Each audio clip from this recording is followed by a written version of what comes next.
In terms of any others possibly coming in, are you any closer to the 2 or 3 that you were talking about the other day? Well, I mean, I think are we any closer? I mean, you always feel as though you're close, but until you go over that line, then you can't say for sure.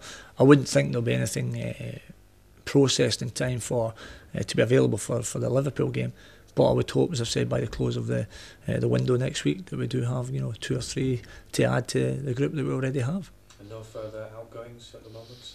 No further outgoings. I mean, I think it's been mentioned about an offer, as they called it, for Gary Cahill. I certainly, as a manager, wouldn't call it an offer. I think there was a conversation that took place between my chairman and obviously a senior representative of Arsenal. But in terms of what that, and I'm speaking now as obviously a third party because I wasn't obviously at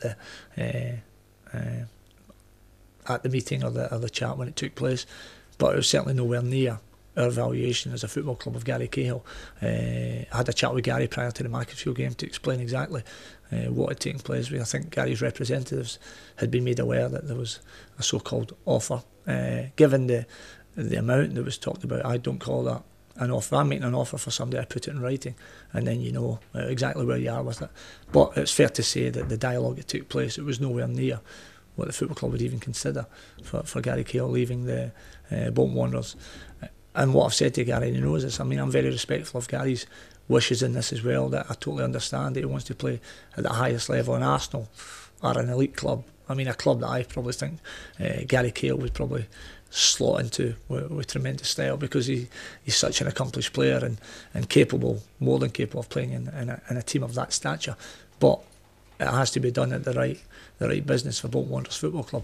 And really there's nothing more to chat about, because it was way short, and I've got to stress the word way, because it was it was a million miles short of what Gary Cahill's valuation is, and that's exactly where we are with it. Do you feel you're in a strong position because of that? Because I mean, you've mentioned to me a couple of times that you're not in any position whereby you need to sell at all. I mean, the chairman's been on Twitter, and for you as far as yeah, well, regarding Twitter and anything else goes with it, I mean, I'm not a party to that, because it's not something that